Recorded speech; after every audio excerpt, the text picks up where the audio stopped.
Hello everyone, my name is Eugene, and today I'll be talking about robophysical modeling of spider vibration sensing of prey on orb webs.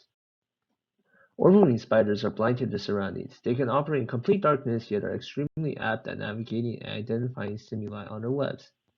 The reason is that spiders sense vibrations on their web. For example, if you hold a tuning fork on a spider web, the spider will react to its vibrations. In this presentation, we will be focusing on orb-weaving spiders, spiders that produce circular spiral-shaped webs. Research on spider anatomy has shown that spiders sense vibrations via lyriform organs, a group of slit-like organs that detect strain.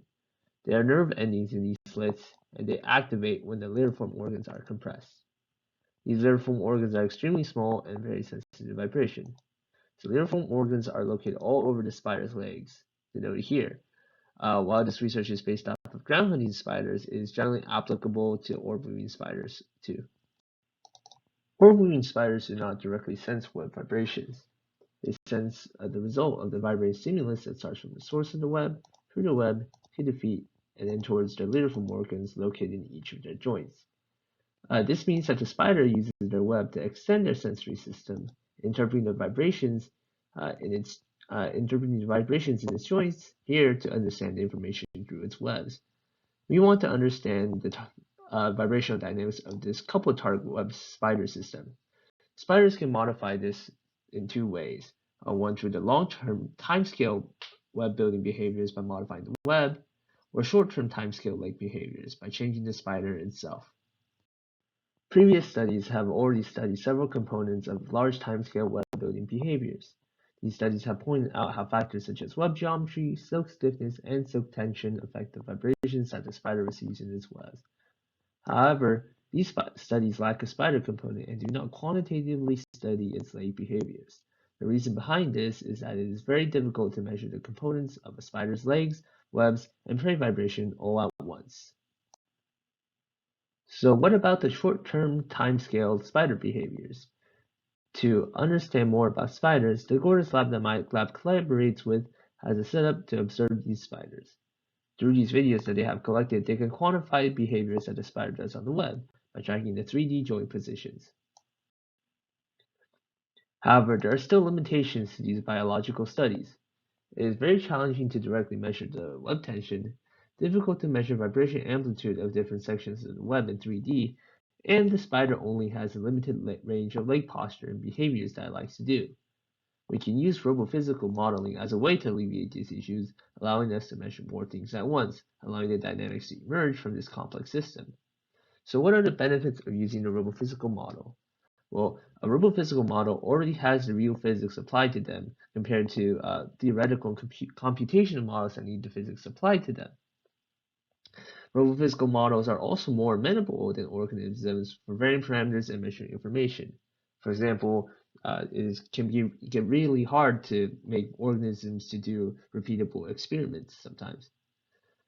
Robophysical models can also generate represented behaviors but are simplified for easier understanding. They reveal emergent dynamics of an entire coupled system rather than the components alone, and they can not only test biological hypotheses but also suggest new ones.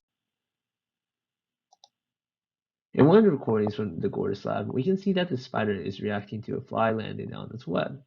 What's interesting here is that the spider changes its posture, seemingly to identify the source of the vibration. It is doing this both statically and dynamically. You can see here that in addition to changing its posture, the spider is also pulling on its web and increasing tension of the spider web. This likely changes the vibration that it receives. This leads us to the hypothesis that spiders actively adjust leg posture to filter web vibrations that help them sense prey. This is unlike usual morphologies that use passive mechanics to filter out stimuli for sensing. One study supports this hypothesis, seeing that black widows change their postures depending on their state. Note here that the black widow is not an orb-weaving spider, but is a cobweb-weaving spider. The authors created a multi-body dynamic simulation of the spiders in different positions, vibrated the tips of each type of spider leg, and measured the vibration profile of each leg joint through a simulation. The plot here shows a vibration profile of one joint on the leg that is done through a fast Fourier transform of the resulting leg vibration response.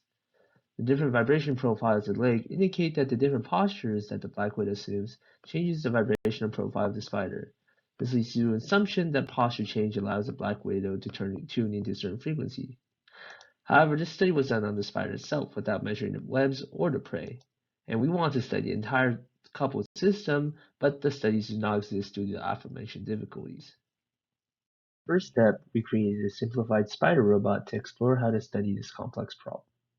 Our spider robot has 4 model legs denoted here, each outfitted with 2 accelerometers to measure joint vibration, and a torsional spring in each joint to model torsional stiffness. The joints are designed to have an adjustable stiffness and resting angle. Here we adjust our posture of this spider robot by controlling the angles through strings attached to the motor located here on the bottom. We built a setup using 80-20 bars off of the ceiling to create a model spider web consisting of parachute and shock cords found in Ross Haddon Group's spider webs that have similar tensile properties of a real spider web. We have load cells to monitor the consistency of tension in the webs. We also have 2 high-speed cameras monitoring the web to extract 3D coordinates of each location on the web, using the calibration board here to extract the measurements out of the web. In the center, we have our 4-legged spider robot that can do the basic dynamic crouching motion, and a prey robot that is a linear solenoid that can oscillate linearly in different directions, producing different vibrational waves. Different vibrational waves exist inside the spider web, and here's how we are labeling the different directions. Here are some sample videos of how our experiments look like. You can see that the preys are oscillating in different directions. Vibrations in the body. We use the accelerometers that were attached on each of the legs of the spider. We extract the raw accelerometer data here and perform a Fourier transform extracting the frequencies that the spider is experiencing. To extract the vibration data out of the web, we develop the code to track and enter each individual point on the web. Extract the 3D coordinates through DOT 3D reconstruction. We then use those coordinates to extract a Fourier transform out of each point. And at the frequency we are interested, we extract the magnitude. For example, we choose this frequency over here and plot it on the web. So you can see here that as the frequency travels away from the prey motor, the magnitude of the frequency decreases.